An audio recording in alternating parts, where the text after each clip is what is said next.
Hi, everybody, and welcome back to yet another cracking installment of the Matt Brown Show. This is the Built in Texas series. Yes, Built in Texas. Episode number 1, baby, of Built in Texas. But if you have been following along, I'm kind of shining a light on amazing founders and visionaries and CEOs just really changing the world as we know it. With me on the line is the CEO of Triumvira, Paul Lammas. Welcome to the show. Thanks, Matt. Appreciate being here.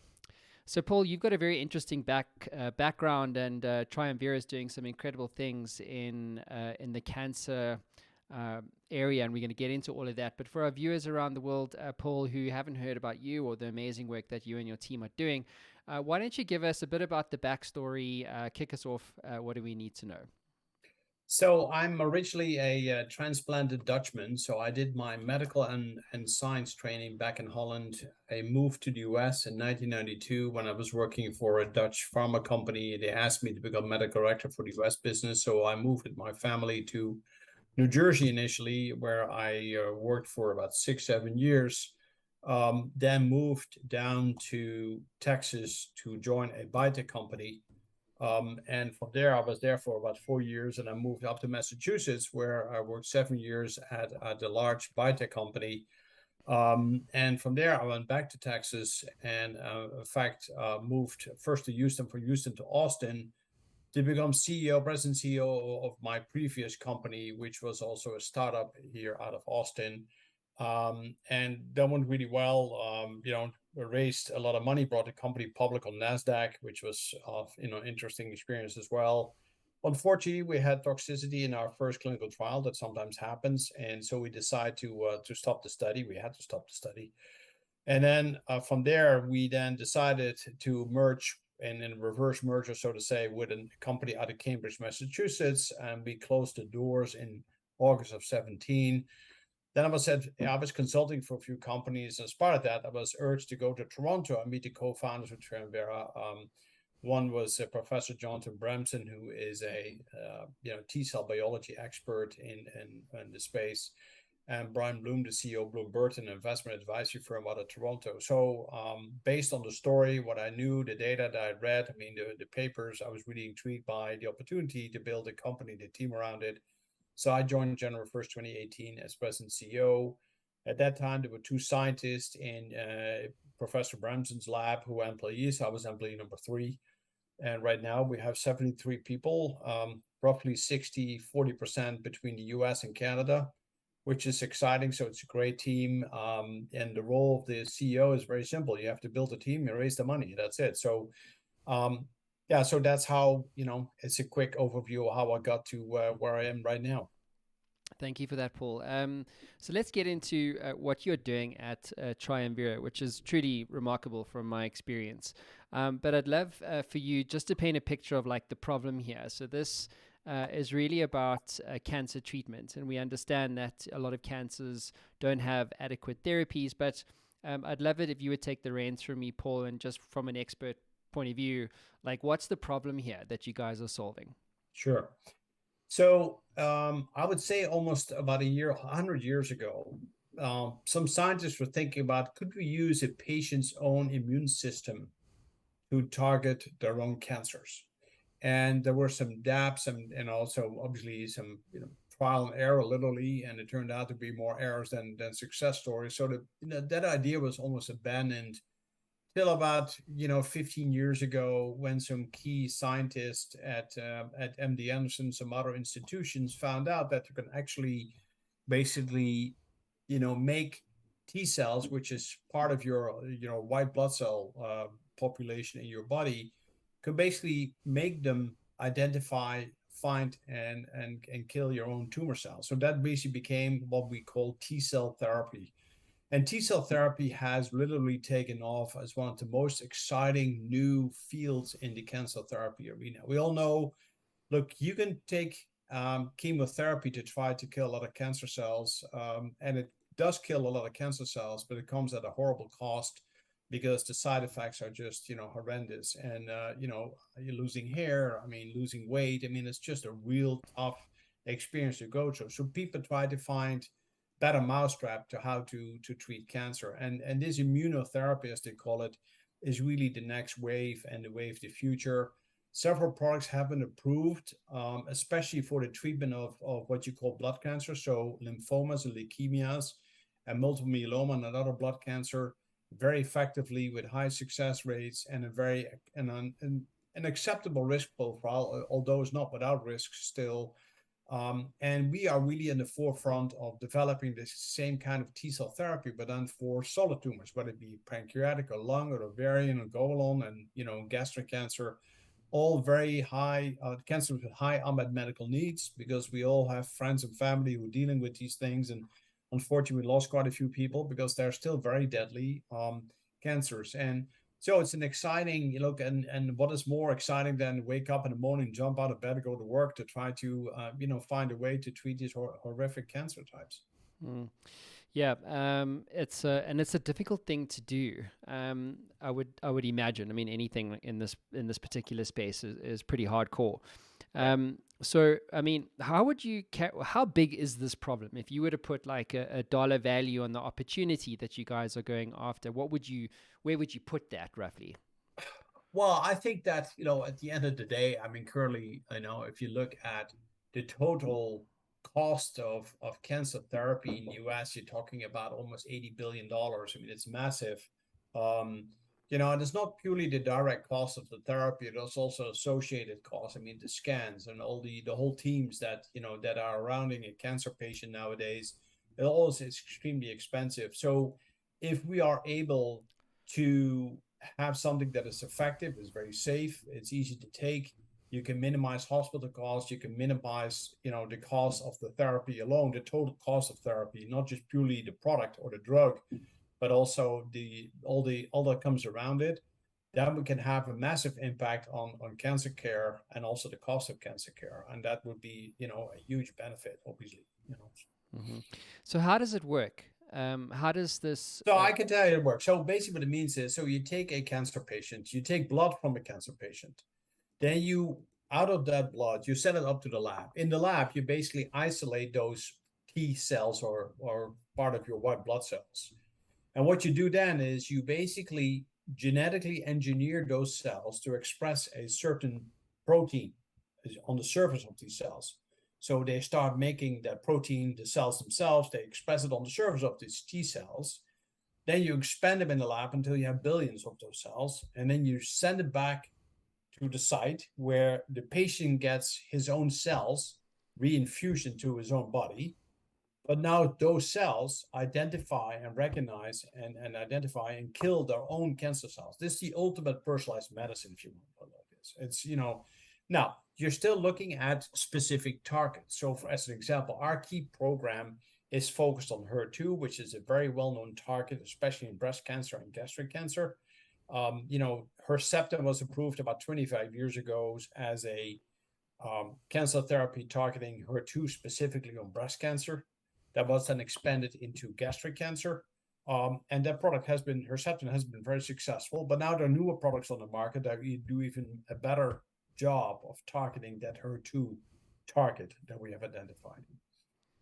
So, Paul, what would you say are some of the immediate challenges that you and your team need to overcome in order to secure this opportunity? Well, the key thing is you have to the biggest challenge is, look, product development or development in general takes a long time, right? I mean, we've been spoiled now a bit with the COVID-19 coronavirus crisis, that we got these viruses made of these vaccines made about 4 months. Well, that's really exceptional. I mean, it normally takes about 14 years to develop a product. So it takes a lot of initially lab studies or in vitro, with cell cultures. Then you go into animals. You'd have to do a lot of animal studies before you finally, by the FDA, allows you to start your first clinical trial. Then you have to do several clinical trials to ultimately get to a large enough data set, robust data set, that would allow the FDA to say, okay, now you have shown your product is safe and effective, and now we allow you to get onto the market with the product. So if people look at a commercial on TV, say for Keytruda as an example, which is for advanced lung cancer, that product was initially conceived, the idea was conceived about 20, 25 years ago. And now, of course, it's a very well-known, treatment for non-small cell lung cancer, but it takes a long time, and it takes about $2 billion to develop a product from the lab all the way up to bring it onto the market. So it's a long time. And you need to recoup, because all the other thing is the patent, right? What is your ownership, right, on that technology, and to what extent you have about 20 years protection. So, by the time, if you take 15 years out of this to develop it, you only have about 5 years left to recoup all the investments that you made in that technology and to make it to that point. So, Paul, just quickly around the solution. So, what you were describing was like essentially how does cell therapy work? So, you take the blood, you extract the T lymphocyte, send to the lab, genetically re-engineer it. You multiply that into 2 billion cells. You ship that back to the clinic, and you reinfuse that back into the patient. Right. So that sounds like super innovative and amazing. Question though, when it comes to patient response, if we know universally, if we can accept that the university true premise that cancer is really smart, it keeps mutating, right.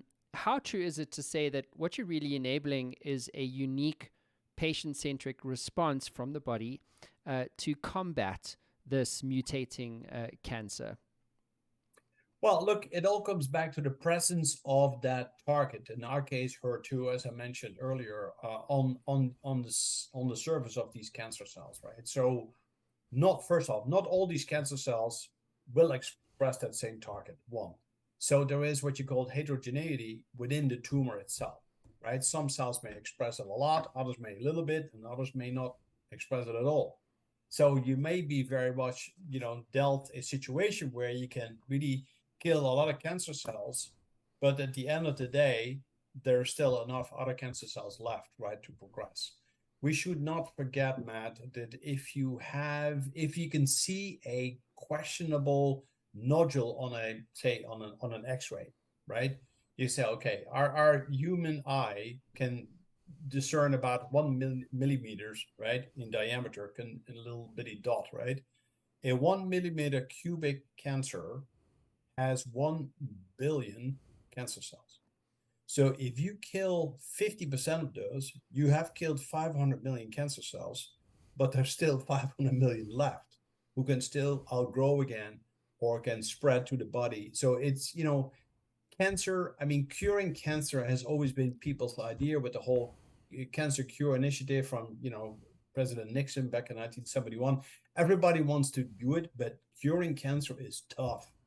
And there's definitely differences between different types of cancers. So right now, for instance, with pediatric cancers in kids, I think you can save about 80% of the kids nowadays, which is fantastic, right?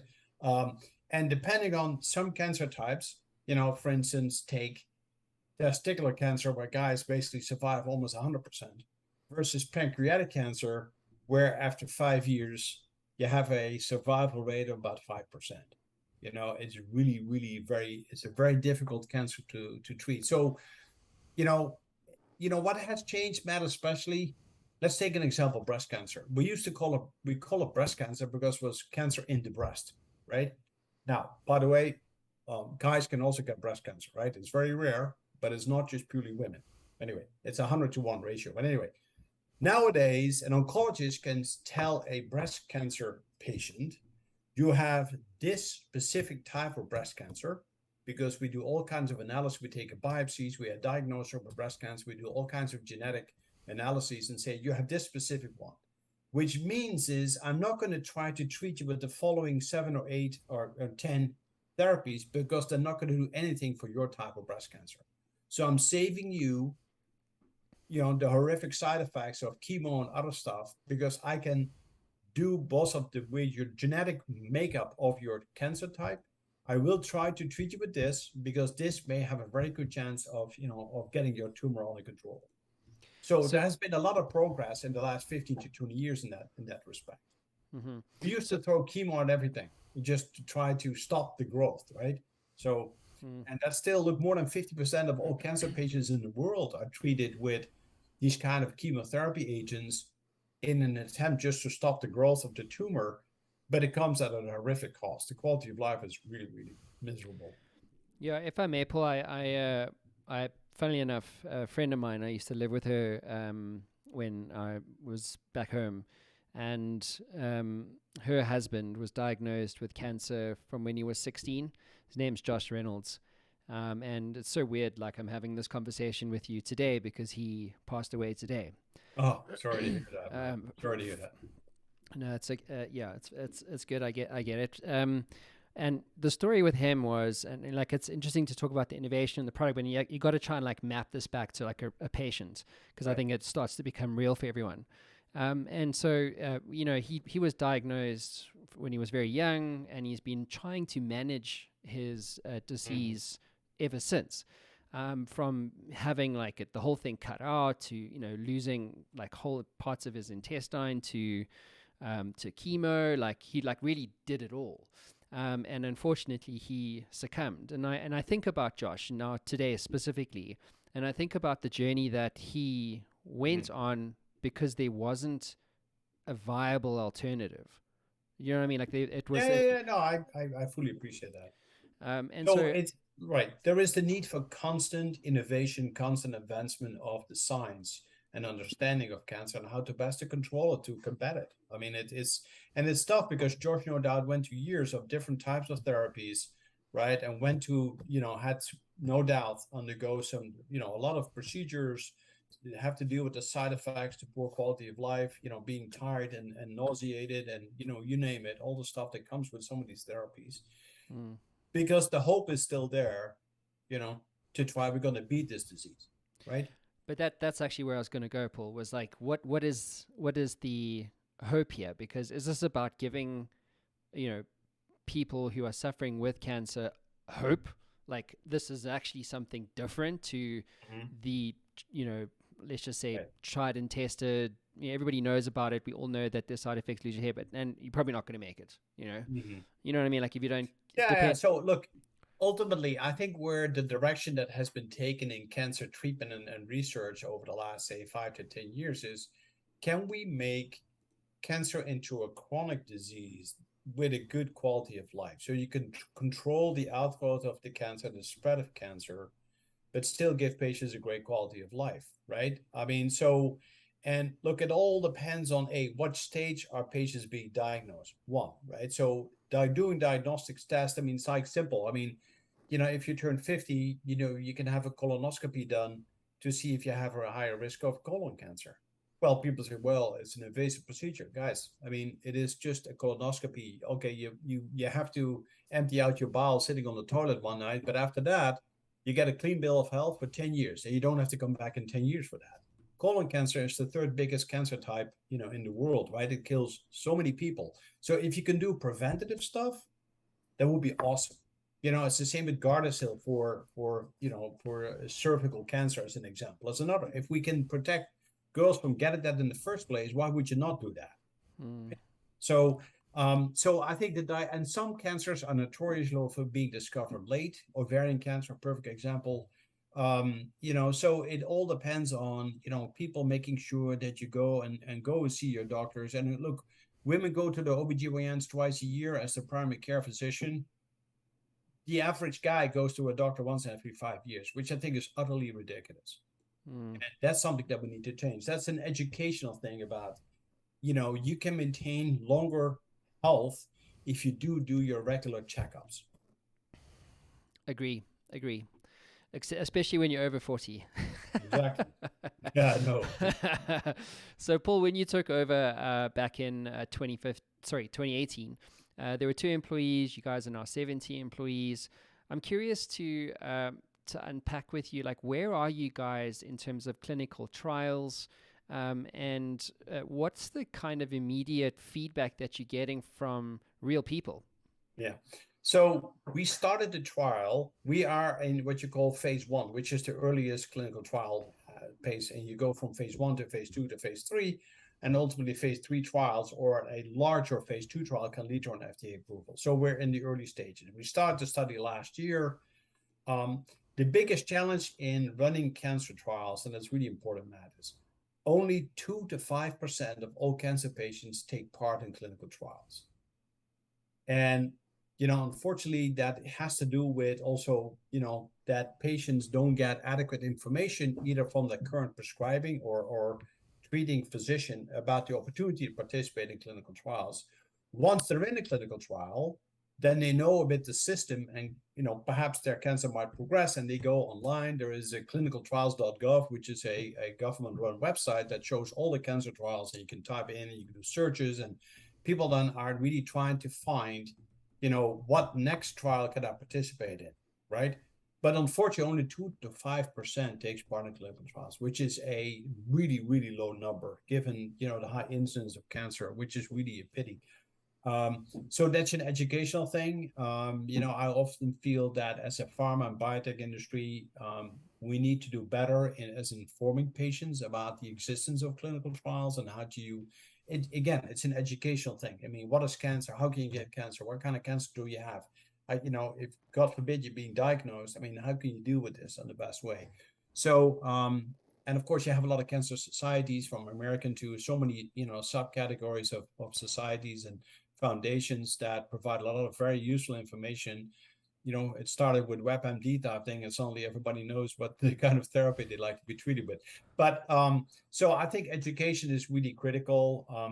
What we hear are our oncologists in the study. We have right now 5 sites in the US, no, 4 US, 1 in Canada participating in the study. So from Boston to Houston to Toronto to Chicago, 1 in New Jersey.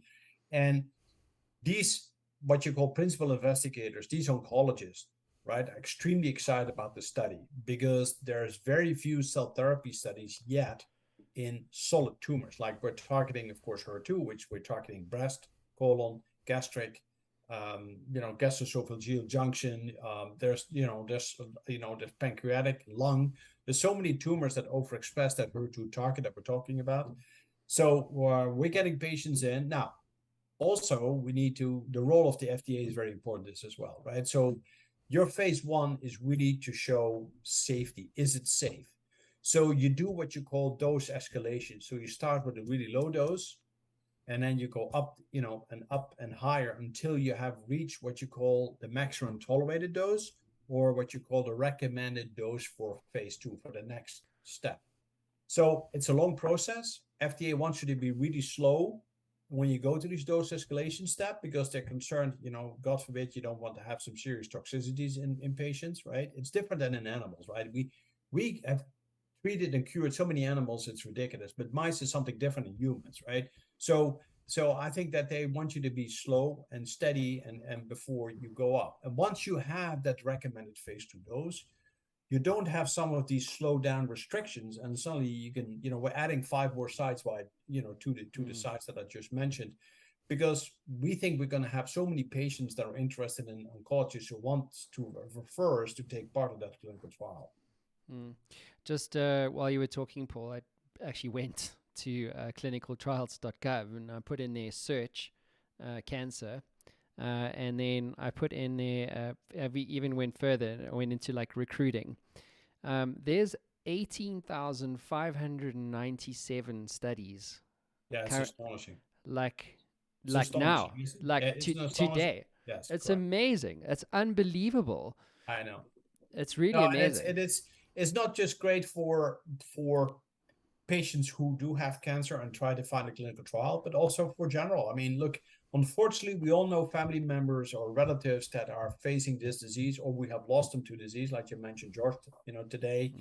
But it's a general education thing, right? Stuff can happen in life, including cancer can happen, right? So it's great to know what the resources are, where you can go and find information. So I think clinicaltrials.gov is superb because it lists you, if you have a specific cancer type, you can search for that. And then it gives you different studies. And if you click on the study, you can also see where the study is being run. Which sites which is one closest to you. And then you can also talk to your oncologist about, hey, I really like to participate, in that study. And I'm assuming it's free. Yes. So, you're basically, most of the medical care is paid for by the by the company sponsoring the study. Yes. So question because you touched on it, preventative. How preventative can one be in this battle? Well, look, I think that look, it's very simple. I mean, if you want to avoid, you know, biggest chance of avoiding lung cancer by not smoking, that's a preventative action, right? You can do vaccination, like I said, or like, for girls getting cervical cancer, for boys getting penile cancer. I mean, these things you can avoid by giving, vaccines, right? So when the teenagers and, but also then stay with the course. For instance, one of these products, it's a 3-time injection, I think, the vaccine. So somebody goes one time, it doesn't go for 2 and 3. Well, then you missed out, right? I mean, and again, it's very difficult if you're a teenager, if you're 14 years old, to think about something that might happen to you when you're 44, right? I mean, that's not how teenagers' minds work. I mean, they're really focused on the here and now, right? I mean, and your friends and your circle of friends and family. But it's important. It's also important the role the parents play in that, right? Because again, if you can avoid things, why not, right? As I said, regular health checkups. I mean, have your annual physical, whether you're, women go to OBGYN or physicians go to an internal medicine or a family doctor. I mean, I think it's really important that you build up some kind of a internal clock, but system that checks up and see if there's anything different. I mean, people know about high blood pressure. People know about, look, if my lipids levels are not good, I might have a chance of a heart attack. Well, the same thing. If certain things are off, you might be, prone or more, to develop a cancer type. And I think if you can avoid that, why not? Yeah, and I think also paying attention to the things that are really affecting us. Also, I think there's a lot of talk about like COVID and stuff, and I actually pulled up the latest stats just to share with everybody. So people, there's about 10 million people die every year from cancer around the world, and then to date, over the last 2 years, COVID's 6.5 million deaths, and that puts this, this challenge really into perspective, doesn't it? Yeah, it does. It does. And I think that it's a perfect example. I mean, it's also related to age. It's related to nutrition. It's really critical as well. You have to try to find a well-balanced diet. We all know the things that are not good for you because it may make you gain weight, but also those same things not just gain weight, but also increase your risk of cancer, whether it's stomach cancer or colon cancer. So it is obviously we want people to be happy in their lives, and you don't want to be worrying about developing cancer each and every day. That's not the purpose. The purpose more is to minimize it, and you can do some very effective things to getting screened every year without making it into a huge onerous type of exercise either. So I want to change gears with you, Paul, Sure. and talk about funding medtech or biotech. Funnily enough, I spoke to an investor towards the end of last week, Thursday, Friday, and I said to him, because I'm talking to all these startups, most of them need money. What's your kind of investment preference? Where you at? And I said, and I actually spoke to him about Texas and how interesting as an observation it is for me to be talking to, startups who are specifically solving biotech and medtech and this kind of stuff. And one of the things that he said, look, I love what they're doing, but purely from a capitalistic perspective, you have this thing like you touched on, right? The FDA needs to approve it, and it takes so long to get to market. And then you got to patent the thing, and then your ROI is really only as long as you have that patent. The moment the patent falls, it becomes like, I don't know, falls. Then suddenly everything changes and all the money goes somewhere else. Yeah. So he was saying because of that, because of the system that these startups live within, he chooses not to. That's just him. Yeah. So I'm curious to get your view. How hard is it to raise funding for a startup like yours? Well, it's difficult. I mean, so right now, as we speak, because of what's happening on a microeconomic level with the inflation, with the Ukraine-Russia conflict, what's happening in the UK. I mean, the economy is not in a great place. In my personal opinion, the world is not in a great place right now. But that's a separate discussion. But it does have an impact on financing also for biotech, not just for our industry, but no doubt for many other industries as well. So you have healthcare dedicated funds that really like the idea that we're trying to solve cancer, and they like to invest in that and help these companies, get founded and funded and help them along the way, because it's a very dollar intensive business, right? I mean, so as a small biotech company like us, dealing with therapeutics, developing therapeutic products for cancer, you need hundreds and hundreds of millions of dollars over that timeline in order to bring a product to an FDA approval. It does. I mean, that's just the nature of the beast. Clinical trials are very expensive, as an example. So the initial work, what you do in the lab and in animal models, is expensive, but nothing compared to being in clinical trials. That's just very expensive.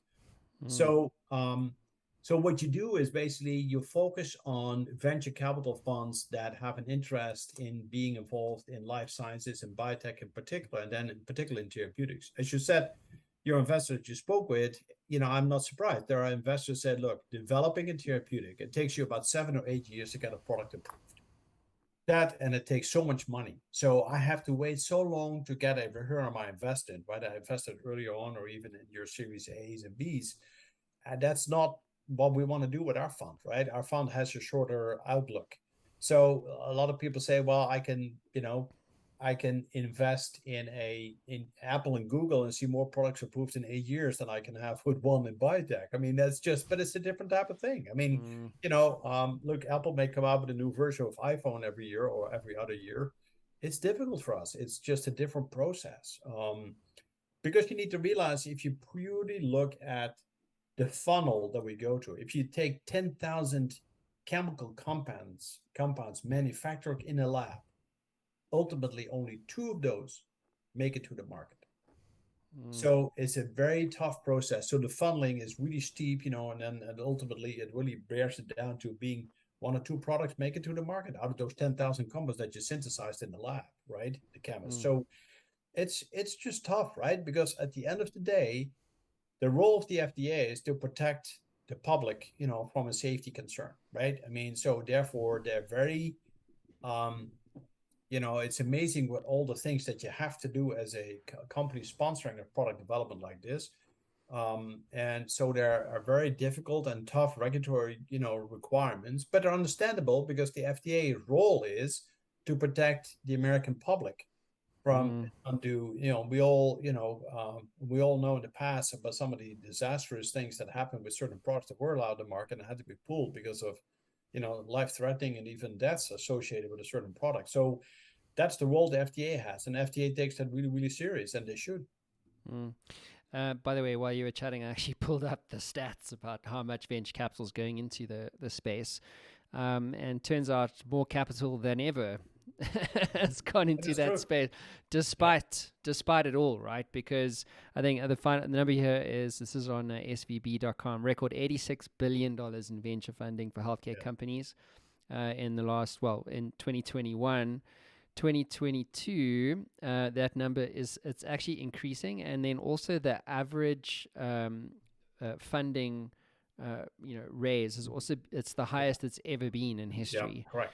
So there's a lot of money going into this space. So having said that, Paul, and we've tabled a lot of context here, as a CEO, like, how do you decide, for a company such as yours, like how much to raise to achieve an outcome? You know what I mean? Because like how do you resolve that? Well, so you look at the programs that you like to run, right, in the next, say, 3 or 4 years, and how much is that going to take? So you develop with your finance team a budget based on the team that you have and the costs associated with these various programs. Let's take an example. If you say, look, in the next 4 years, I want to bring 4 products into the clinic, right, into clinical trials, and it's going to cost me $100 million to do that. Then say, okay, can we find a group of investors, a syndicate that's willing to put that money up, knowing that in terms of, the value of the company increases substantially over that 4 years time frame, because now you're suddenly bringing 4 products into the clinic, which is a huge value gainer, so to say, a value inflection for the company. And thus also thinking about a potential exit for VCs, whether that's going public, whether that's being acquired by a big pharma company, because at the end of the day, biotech, we're the supplier of the pipeline for a lot of the big pharmas, right? So if that is a perfect exit, and then if VC can think, okay, look, if that happens, if the value goes up and a company buys the company, for a big amount of money, I can get a 10 times return on my investment. Mm. But the way it is now, if you think about it, if you think about if a VC would invest in 10 different companies, I think out of those 10, 3 might make it into a nice exit, whether an IPO or an M&A. 7 fall by the wayside. They still make money on those 3 compared to losing the investment on the 7, right? So that's the reason why, and as you said, what's happened in the last few years, that the big VC funds make fewer investment, but they make bigger investment per company because they realize how dollar intensive it has become. And how caught up should a founder be on valuation in the current market? Well, it's tough, right? I mean, I think that obviously we're trying to raise a Series B right now, so we're coming out of our Series A with a post money value, and then obviously everybody hopes always that you have a nice step up before as a pre money to your Series B. But given the current difficult financing environment, and VCs are far more pushing back on valuation. So you might be in a situation where you get only a small step up, or potentially even a down round, because people push you down because they say, well, this is the way it is, and I'm willing to put the money in, but only at this value, and take it or leave it type thing. Exactly. So very quickly, your team, you've got an amazing team. How did you attract them? Well, that's a good point. So look, obviously when I started, as I said, there were 2 employees. One was a scientist, the other one was a process development scientist. They're great people, they're still in the company. So I told the original board that hired me to come in January 2018. I said, I told them, I said, look, I want to hire the best people I can find in cell therapy. I don't care where people live. But I need to hit the ground running because it's a very hot area, and I don't want to miss out on this window to try to raise money and find great people. So that's what I did.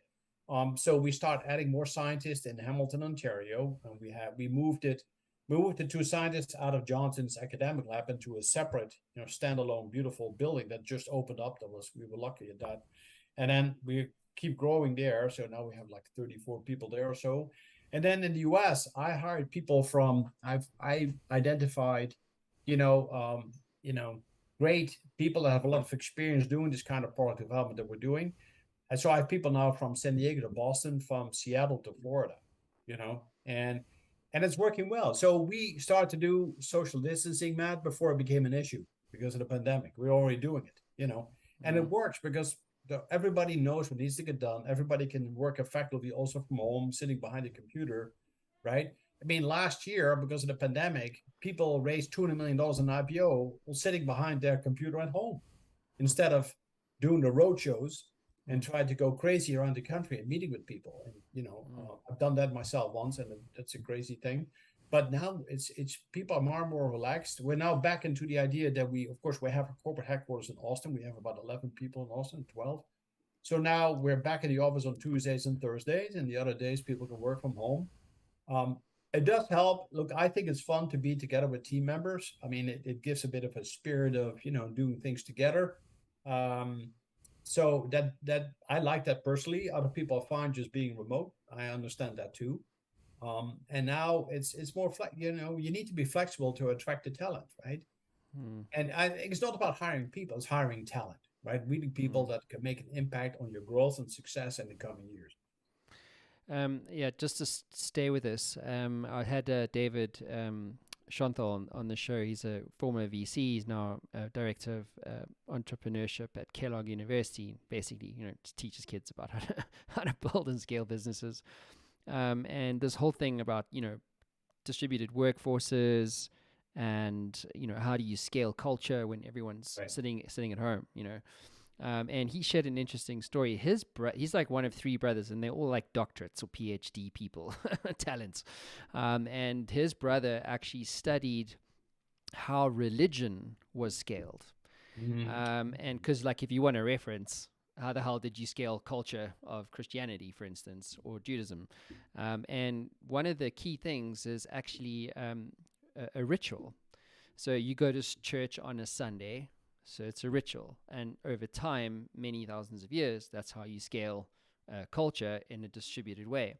And it was really interesting for me because like people, like a lot of CEOs and startup founders are thinking about this, like how do I scale culture and talent, and like there's more jobs than there are people, and this is tough for me, and how do I attract and blah blah blah. And so I'm curious, how, from your perspective, like how do you see, because obviously you're going to become like a really big company at some point, and many people, many locations. So how do you see, you as Paul Lammas, the CEO, like scaling culture, you know what I mean, like to solve this problem that you guys are on a mission to solve?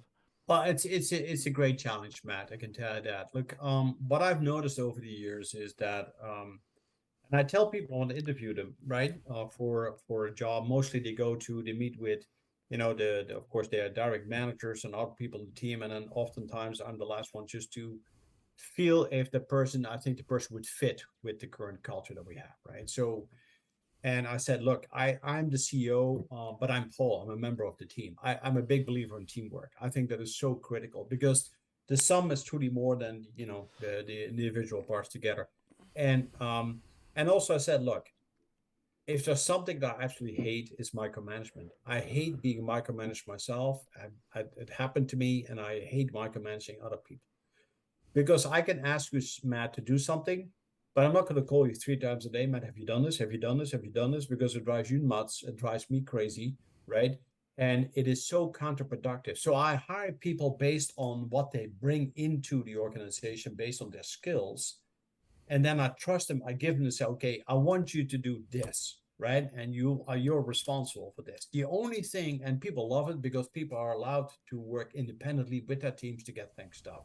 Is that the only thing that I don't want to see in return is I don't like the idea that they do something, they make a mistake, an error, that all happens, we're human, and they try to shove it under the rug and hopefully nobody notices. Well, that doesn't work in a small company. I mean, so that's the only thing I ask. People need to own up. You need to own up to your mistakes, right? And because then if there is a mistake made as a team, we can decide how we're going to solve this. I mean, and that's okay. I mean, because I can make a mistake, anybody can make a mistake, right? So I think that's the culture. And I know that my finance guy always said Paul runs the lowest ego companies I've ever worked for, because I'm just, it's not about me. This is about the company. This is about trying to do something for patients dealing with cancer. And that's the most important thing. And the other thing that it's no, so you try to convey that kind of culture within the organization. Of course, my management team knows it. They are using the same kind of approach with their management teams, in the various functions. And it takes time, especially we hiring a lot of young new scientists or are new to biotech. They come straight out of academia after a master's or a PhD, whatever it is, and they need to get used to this different corporate environment. And so if I go to Hamilton to Canada, I finally could do it again after 2 years not allowed to travel to Canada, but I finally did, and it was great to meet these people in person. Yeah, I met them by Zoom every other week, but that's a different way of meeting. I still think that the face-to-face, not just by Zoom, but being present in the same room at the same table, chatting with people, is a huge benefit, and people underestimate that sometimes. So, and I can tell you, I mean, I was a whole week in Hamilton, and twice on Tuesdays and Thursday, I took a random group of employees out to lunch, just me and them, and they were utterly surprised that I said, guys, I don't want to talk about work. I want to talk about who you are, about your family. How's it life in Hamilton? How is the commute to work every day? I mean, is it difficult? I mean, all these things. And they looked at me, he's like, oh, he's a regular guy. I said, yes, I am. Right. It's just, you see what you get. Right. And that's it. I mean, and, because at the end of the day, I appreciate you as an individual and with your families. I mean, my previous company was all in the office type thing altogether. And I love to walk around the cubicles and say, hey, how was your son's soccer match last weekend? Because that was important for him and his son, right? I mean, it's not about only about the work thing, right? And if you can create a culture like that, you can get so much done with a relatively small number of people. And our board of directors always say they're so impressed, Paul, with what you and your team are able to achieve. We have 4 board meetings a year, right? So every quarter, And they say it's astonishing the amount of data that you generate with your team and whatever. It's just amazing. And I said, well, apparently we found a nice way of doing it. People like to work for me, with me. I like to work with people. And I don't mind, rolling up the sleeves and dig in myself if need be, right? So I think that's the kind of culture. And the other thing, by the way, regarding culture, we have 73 people. I think we have 16 countries represented on that team. That in itself is interesting too, because that brings in all kinds of different cultures, right? And look, growing up as a Dutchman, we get a lot of foreign languages in school. Why? Because all the countries around us, speak a different language, right? So I think that's how the Dutch became great traders, because we learned our languages, so to say.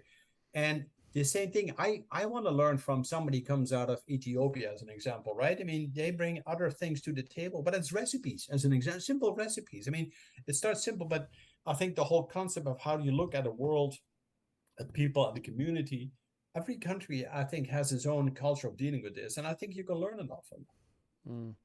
Yeah, and this, I mean, the American dream is built on this idea, isn't it? Of like having people from different backgrounds and So 3 things, and then we'll wrap up, Paul. So 1, you're in Austin. Austin, lots of buzz around Austin, as my wife always corrects me. But lots of investment going there. Elon's there, Tesla's there, Joe Rogan's there, Tim Ferriss is there. It seems like the whole world is now moving to Austin, and it's the new Silicon Valley. Would you say that that's true, number 1? And number 2, what role have you found that Austin as a ecosystem has contributed to your ability to scale? So first off, it is true. I think that the world of high tech has exploded here. Of course, Dell started, Dell Computers here. He was in University of Texas in his dorm room. We started Dell, and of course that grew into a big thing. Also, the University of Texas has the great computer science program as well, right? So it helps also with creating and local talent. The other thing is, having no state income tax is a big plus. So tax incentives for companies has been huge. For employees is nice because, as they call it now, Silicon Hills instead of Silicon Valley here in Austin. The Hill Country is fun. It's exciting. I mean, there's like massive number of wineries. There is barbecue pits everywhere. I mean, there's live music, capital of the world. It attracts young people who want to be here, right? And also a lot of people move from California here because they say California is just too expensive to live. I like Austin has the same kind of vibe as San Francisco, as an example. It is a vibrant. I mean, every weekend there is a marathon or a triathlon or whatever. I mean, going on. It's just a young, vibrant city, and it's just the funny thing is, they have this great quote, about Texas, that you want to be here, and and basically stay cool type thing, and now people say, come to Texas, and then it says a little sign underneath that says, please don't stay, because the growth has been, exponential. I mean, it's just been ridiculous, but it is an environment that, of course, it's a lot of people are concerned about the political direction of Texas, being a red state, although it's turning more purple as it is. But as they always say, Austin is a blueberry in a big bowl of tomato soup. It is extremely democratic, a liberal city, and it's just fun. It's just a fun city. So just I brought up the University of Texas's website. So since 2008, the university alone has 786 US and international patents, and total research is $650 million. Like, that's a big deal, dude. Yes, right. It's a really big deal. Yeah. So also for us on the science side, they have a great molecular science program. So they're turning out really nice, from BS to MS to PhDs, who want to stay local, because all these 20-year-olds, they don't want to leave Austin after they graduate. They like to stay because it's such a cool, hip city, So, and that's also good for the local environment, of course, to grow it. Our R&D labs are in Hamilton, Ontario. That's a different thing. But but I know in my previous company, we hired people locally, and they were awesome, great talent. And that's how you build an ecosystem, is based trying to keep that talent here. Mm-hmm. We'll see how long that lasts. Make it Denver. Make it Denver. Come on, bring your skills here, people. So 2 questions, Paul, and then we'll wrap up. Sure. What's your vision here? Like, what is the end state contribution you hope to make as a team?